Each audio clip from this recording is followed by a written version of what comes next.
Miss হবে না আপনার পছন্দের টিভি শো। দেখুন জি5 অ্যাপে একদম ফ্রি। একবার দেখো না, তোমরা দেখো না একবার প্লিজ। যাও যাও যাও যাও যাও, তোমরা যাও যাও যাও, একবার দেখো। এইখানেই তো ছিল, কোথায় গেল? আমি তো বুঝতে পারছি না কি যে করে না মেয়েটা।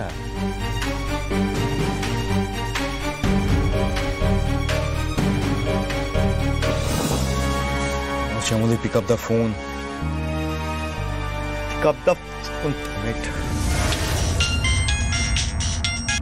হ্যাঁ দাদা ভাই, আরে ফোনটাও ফেলে গেছে, ওরা গেছে খুঁজতে। কি করে বলতো মেয়েটা? মাই গুডনেস, কি হবে এবার ওকে যদি না পাওয়া যায়? কিছু লোকে খোঁজ ওকে না পাওয়া গেলে কি হবে বুঝতে পারছি, সমস্ত কিছু মিস হয়ে যাবে। ওকে খোঁজ চল, খোঁজ। প্যানিক করিস না, প্যানিক করিস না, আমি দেখছি। হ্যাঁ হ্যাঁ হ্যাঁ, ঠিক আছে ঠিক আছে।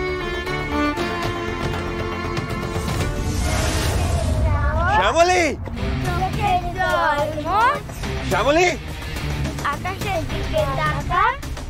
আরে শ্যামলী,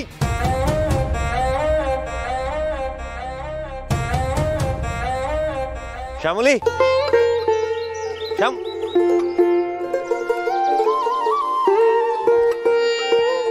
কি করছো তুমি এখানে? ফোন ফেলে চলে এসছো, আমরা সবাই হন্য হয়ে খুঁজছিলাম তোমাকে। এখানে কি করছো? এখানে খুঁজছিলেন কেন? মানে কিছু দরকার? দরকার?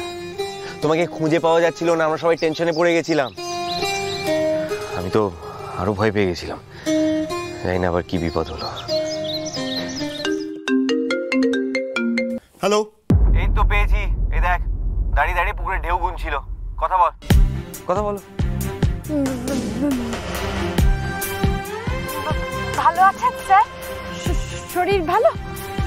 শরীরের খেয়াল না রেখে আগে নিজের খেয়ালটা রাখতে শিখুন। একটা বেসিক সেন্স নেই আপনার। আপনাকে কতবার বলেছি না বলে কোথাও যাবেন না। এখন যদি ওরা আপনাকে না পেয়ে চলে যেত তাহলে কি করতেন? আবার হারিয়ে যেতেন। আমার ভুল হয়ে গেছে স্যার, আর হবে না। আমি আসলে বুঝতে পারিনি।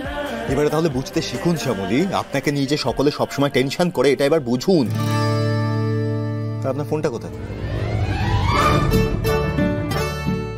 আমি যে আপনাকে ফোনটা দিয়েছিলাম, আমি যে বলেছিলাম যে ফোনটা সবসময় নিজের সাথে রাখবেন, রাখেননি কেন? দরকারে যাতে ফোনটাকে ব্যবহার করা হয় এই জন্যই তো ফোনটা আপনাকে দেওয়া হয়েছে। এই জন্য তো ফোনটা, আরে ফোনটাকে অ্যাটলিস্ট সাথে তো রাখুন, তাহলে তো সমস্যা হয় না। ক্ষমা করে দিন স্যার, আর কখনোই ভুল হবে না। আচ্ছা ঠিক আছে, এবার থেকে ফোনটাকে প্লিজ সবসময় নিজের কাছে রাখুন শ্যামলী। হ্যাঁ স্যার। আর আমি বা বাড়ির কেউ আপনাকে ফোন করলে একবারে ফোনটা ধরার চেষ্টা করুন, সকলে টেনশন হয়, প্লিজ।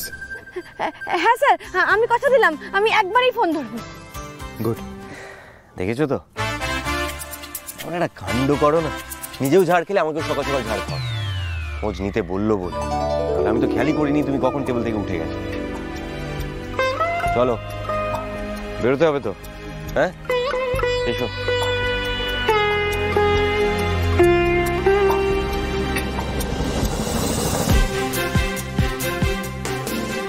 মহেশ্বর স্যার আমার জন্য ফোন করেছিলেন? ওই বিদেশে বসেও মানুষটা আমার কথা ভাবলো? আমার নিজের লোকেরাও তো কোনোদিনও আমার কথা ভাবেনি মহেশ্বর। জি5 ডাউনলোড করুন আর সব এপিসোড দেখুন একদম ফ্রি।